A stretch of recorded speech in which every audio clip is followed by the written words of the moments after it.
Dear students, I am your Santosh Kumar again with you. Before starting the second part of this chapter, Nelson Mandela, A Long Walk to Freedom, a Hindi quatrain welled up in my mind for Nelson Mandela. I want to share it with you.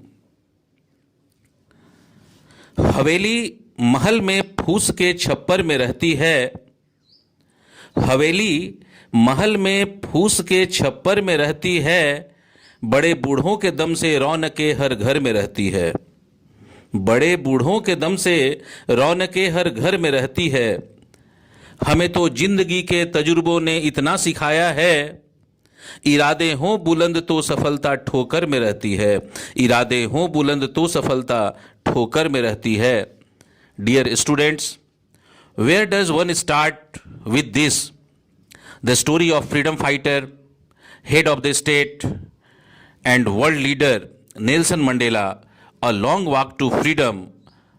The chapter spans his childhood, years spent in prison and subsequent election as president. The best way I can discuss this chapter part-wise.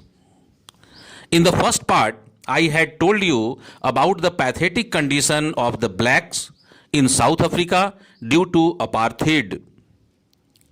And this part goes into details about the speech of Nelson Mandela when he swears as the first black president of South Africa on 10th May 1994 in the lovely Sandstone Amphitheatre in Pretoria.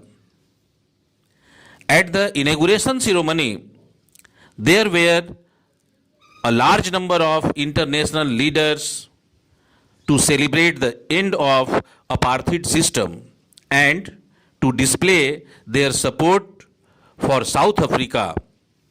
It signifies the triumph of justice over prejudice, courage over fear, and right over wrong. The army officials who could have caught and put Mandela in jail before were saluting him to pay respect to the newly born democracy. The two national anthems were sung at the time of his swearing ceremony, one by the whites and the other by the blacks.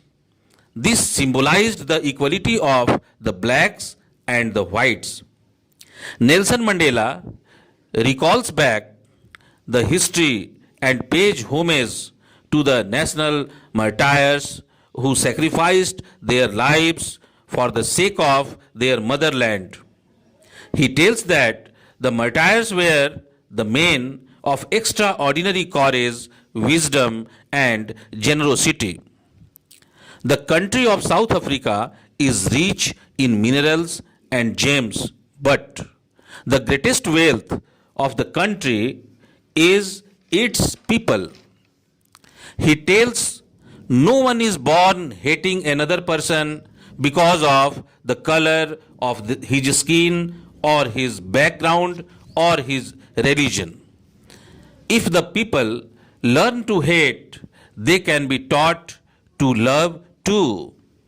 He talks that man's goodness is a flame that can be hidden but never exhausted. He talks about the twin obligations, obligation towards his family and obligations towards his nation. While discharging his duties, he found he was not free. Hence, he joined African National Congress, fought for the freedom of his country. He knew that the oppressor must be liberated just as surely as the oppressed.